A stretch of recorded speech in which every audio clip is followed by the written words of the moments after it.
Never go through that. I would never. And then when I started going through it, it was just like, oh snap, I'm going through it. Yeah. It was familiar to me. It was familiar to me. The whole. It was familiar to me. There are four types of violence. We have the physical violence, which is the hitting and the punching and the slapping, um, or grabbing or biting or any of those kind of things.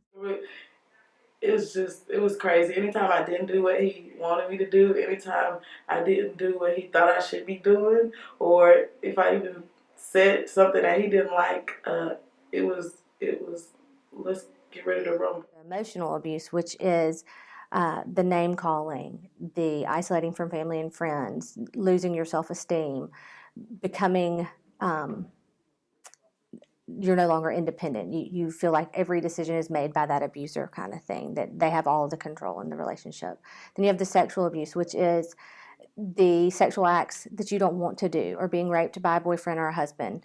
And then you have economic abuse, where either you are working and your abuser or your boyfriend or whoever it may be causes you to lose your job, or they don't allow you to work, or they give you an allowance. For a lot of the women we serve, they've been given an allowance to go to the grocery store. They may or may not have access to a car.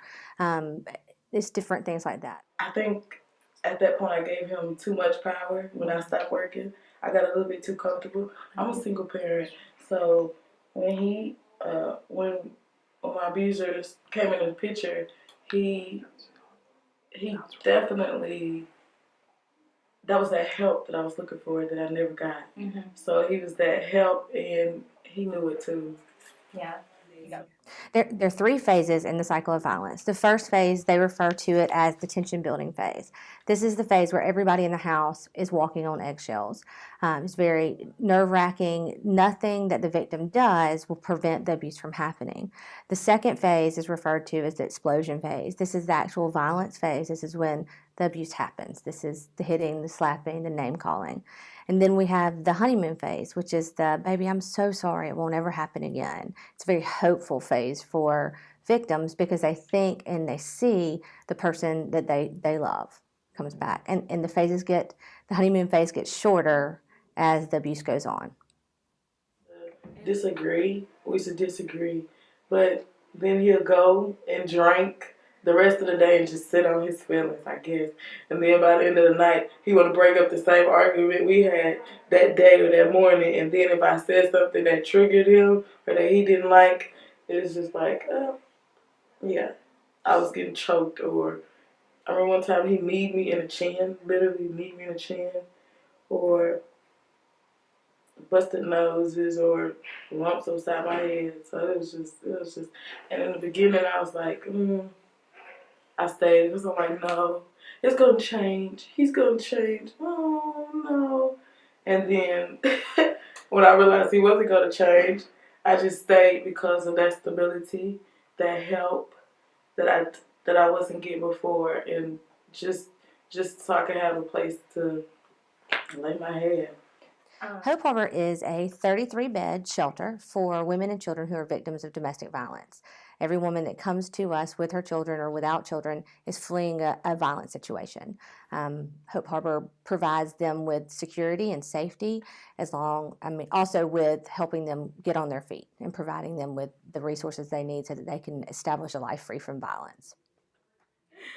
Hope Harbour has helped me a lot.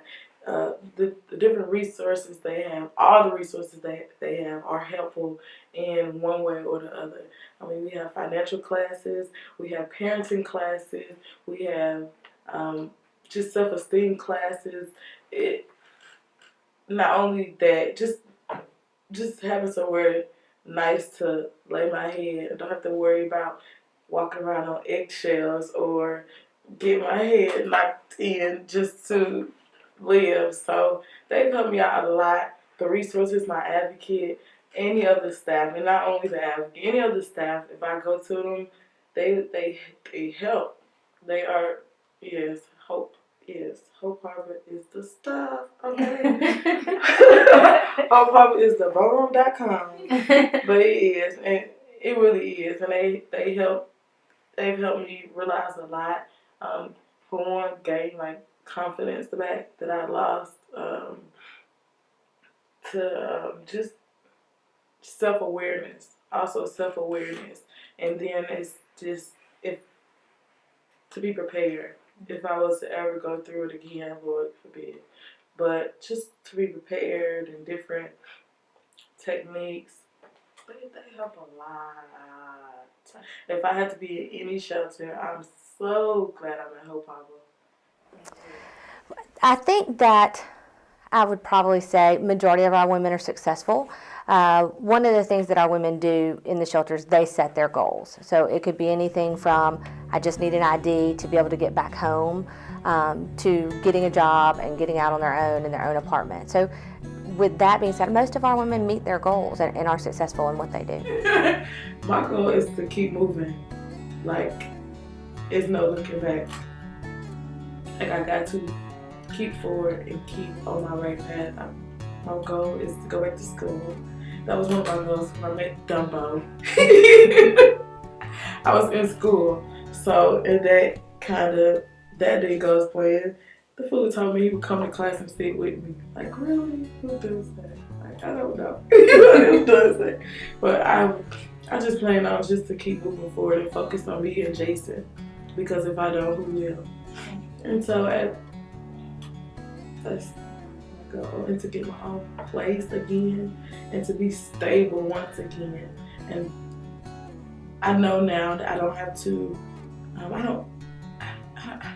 I guess it's depend on a man or let on anyone to live or it's back to normality. Okay.